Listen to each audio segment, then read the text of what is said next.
Welcome to Hannity. This is a Fox News alert. Alabama Republican U.S. Senate candidate Judge Roy Moore is tonight vehemently denying a Washington Post report where a now adult woman accuses him of sexual misconduct from when she was 14 years old. These allegations date back to 1979. 38 years ago, when Moore was 32 years old.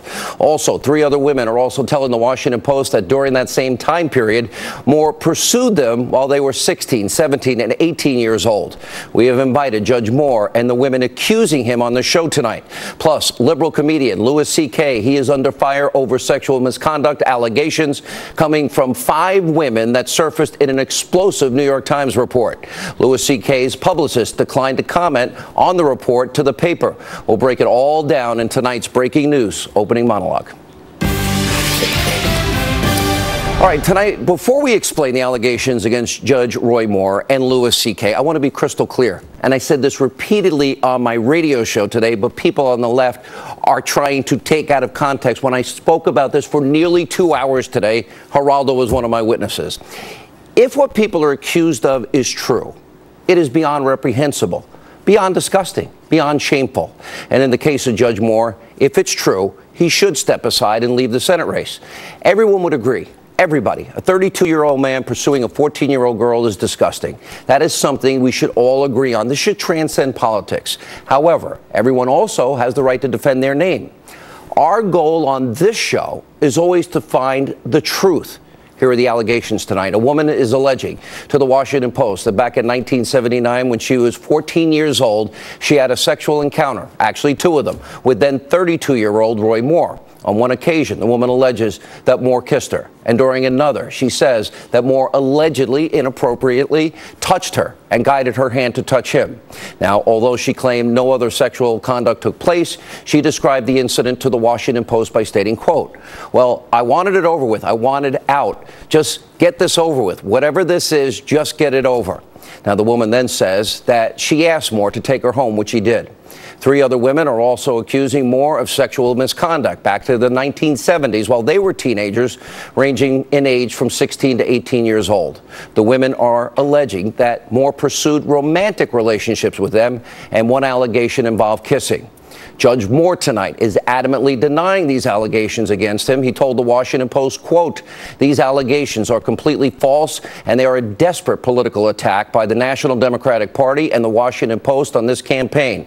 In a separate statement, Moore said, "The Washington Post has already endorsed the judge's opponent, and for months they have engaged in a systematic campaign to distort the truth about the judge's record and career and derail his campaign." In fact, just 2 days ago, the Foundation for Moral Law sent a retraction demand to the Post for the false stories they wrote about the judge's work and compensation. But apparently there is no end to what the Post will allege, and continues.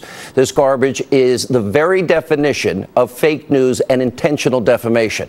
Tonight, Judge Moore also tweeted, "The Obama, Clinton machines, liberal media lapdogs just launched the most vicious and nasty round of attacks against me I have ever faced. We are in the midst of a spiritual battle with those who want to silence our message. The forces of evil will lie, cheat, steal, even inflict physical harm if they believe it will silence and shut up Christians, conservatives like you and me. Now, I believe you and I have a duty to stand up and fight back against the forces of evil, waging an all-out war on our conservative values. Our nation is at a crossroads right now, both spiritually and politically. Our children and grandchildren's futures are on the line, so rest assured, I will never give up the fight." Now, these are very serious allegations. Of course, they have to be investigated to the fullest extent. And we're finding out almost every single day now, sexual misconduct, sexual abuse. It's a widespread problem in this country. It is morally repugnant. It has no place in our society. Here's the thing. In any of these cases, it is sometimes, you have to look at the truth here. How do we ascertain what happened 38 years ago? I'm a father of a daughter. I'm a brother to sisters.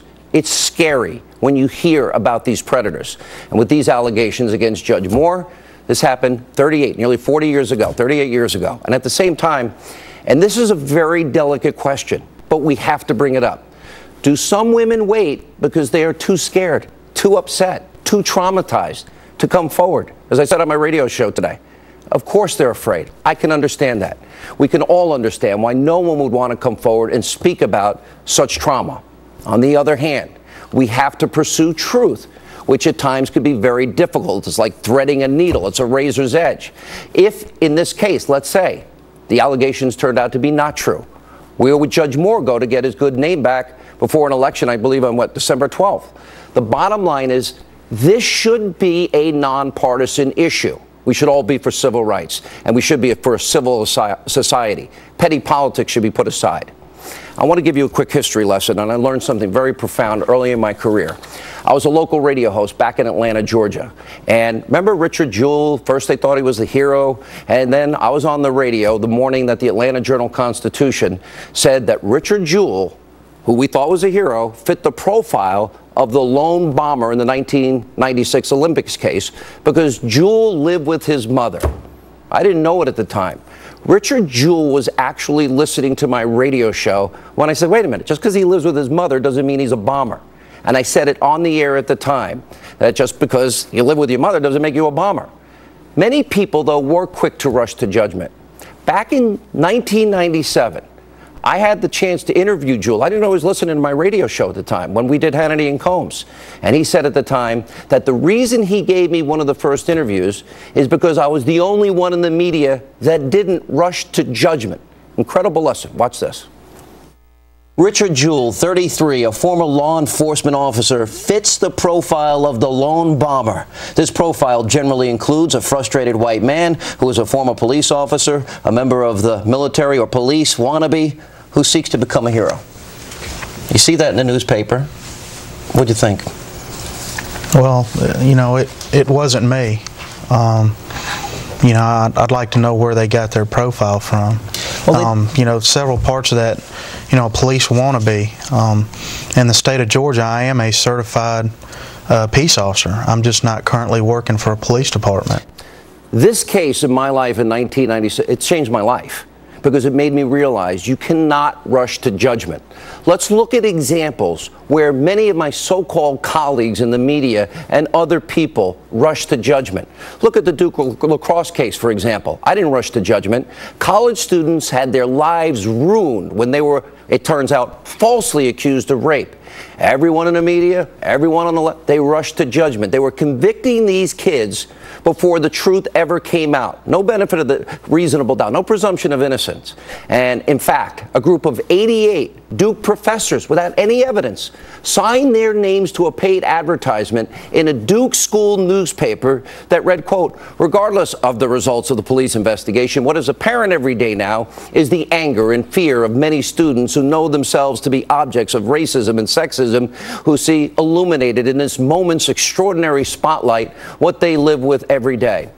That was a rush to judgment. And I said it was at the time. Almost everybody smeared and slandered those three Duke lacrosse players, wanted to throw them in jail. It turned out they didn't do it. How many times on this show have you heard me condemn former President Obama that he rushed to judgment in high-profile race cases, all while ignoring massive amounts of violence in his adopted hometown of Chicago? You may remember this. The Cambridge police acted stupidly. There is a long history in this country of African Americans and Latinos being stopped by law enforcement disproportionately. And that's just a fact. The African American community is also knowledgeable that there is a history of racial disparities in the application of our criminal laws. There's a big chunk of our fellow citizenry that feels as if because of the color of their skin, they are not being treated the same. The president, a lawyer, from that position, rushed to judgment every single time. And as I pointed out many times in this show, was completely wrong every time. Hands up, don't shoot, turned out to be a lie. Some still regurgitate that lie today. George Zimmerman was found innocent in the Trayvon Martin case by a jury of his peers. And all of the cops in the Freddie Gray case were acquitted. I was right on all these cases. In other words, one of the reasons I have been right in so many of my bratty friends in the media that are overpaid and lazy, like fake Jake Tapper, is they rush to judgment. I don't. Jake, listen to the whole 2 hours of my radio show today. It's one of the reasons we have been more right than wrong. We're not always right, and when we're wrong, we'll tell you. We here, right on this program, we didn't say hands up, don't shoot. We waited. We were right on Freddie Gray. We were right on the Cambridge police. Every single person in this country deserves the presumption of innocence with the allegations against Judge Moore. None of us know the truth of what happened 38 years ago. The only people that would know that are the people involved in this incident. Here's another perfect example. Now, when it came, some will say, well, Hannity, when it came to Bill Clinton's sexual misconduct, well, on the one hand, Democrats didn't care. He had the right politics. Hillary called it a vast right-wing conspiracy, never called out her husband. Unlike the left, I actually worked, reported, did my research, and I went and interviewed all of these women. And I looked them in the eyes and interviewed them, let them share their stories. I did my job. They should do theirs in the media. You described a scene where he was biting on your lip, and then when it was all over, he was leaving. Said, you better put some ice on that. Yeah, and casually put on his sunglasses and walked out the door. It was a terrible ordeal for me, and no woman should be subjected to it. But it was an assault. He assaulted you? Yes. He touched, grabbed, fondled, yes, and kissed you against your will? Yes. And it's an allegation that is not made by one woman, it's made by multiple Many women. of us. I said, well, I may need to be going or something. And next thing you know, he pulled down he sat down, pulled down his pants, his whole everything, and he was exposed. And I said, I'm not that kind of girl, and I need to be getting back to my desk. In many of these cases, Democrats, for politics, political reasons, said these women should not be believed. I don't think they ever interviewed them. You might remember James Carville saying, well, you drag a $100 bill through a trailer park in the case of Paula Jones. And look how they treated Monica Lewinsky. That became beyond shameful. And we can't forget the Clinton Foundation. Really? Democrats care so much? On this show, we have been the most outspoken about Hillary taking millions and millions of dollars from countries like Saudi Arabia, Qatar, Kuwait, the UAE, Brunei, Oman, and they have the most horrendous human rights record in terms of how they abuse women, how they kill gays and lesbians just for being who they are, and Christians and Jews. I don't remember anyone else in the media talking about it. In other words, nobody should be pointing fingers and passing judgment. We've got to know the truth. This is an issue that transcends geography, culture, political ideology. Now, sadly, sexual misconduct in America is rampant. That's the truth. Just look at what's happening in Hollywood today. Actor Ben Affleck, he was forced to apologize for grabbing a woman's breast on live television. Dustin Hoffman also apologized after two women accused him of sexual misconduct. They admitted it. Kevin Spacey, accused of sexually abusing multiple young teen boys. He's now in rehab. Famed director, remember Roman Polanski? Pled guilty to raping a 13-year-old girl after he gave her Quaaludes and booze, and was quoted as saying, quote, afterwards, oh, she's a double victim. He has still escaped from justice. My victim and a victim of the press. And of course, we all know now about the allegations swirling around Harvey Weinstein, who also checked himself into rehab. And now even comedian Louis C.K., he's been accused tonight of committing multiple acts of lewd conduct by the New York Times. I can't stand Louis C.K., but does he deserve the presumption of innocence? Every American does. We reached out to him tonight for comment. They want to come on the show. The accusers of Judge Moore want to come on the show. They're all welcome here. This brings us back to Roy Moore, Judge Moore. Any accusation of sexual misconduct is beyond deeply disturbing. I say that as a father, as a brother. But every person in this country deserves the right, the presumption of innocence until proven guilty. We should have learned a lot from Duke, and a lot from Ferguson, and a lot from what happened down in Florida with Trayvon Martin. And we should have learned a lot with the Cambridge police. Should have learned a lot of people. However, some members of Congress, they seem to have forgotten this basic right, including even John McCain. He tweeted, quote, the allegations against Roy Moore are deeply disturbing and disqualifying. The allegations? He should immediately step aside and allow the people of Alabama to elect a candidate they can be proud of. What happened, Senator, to the presumption of innocence?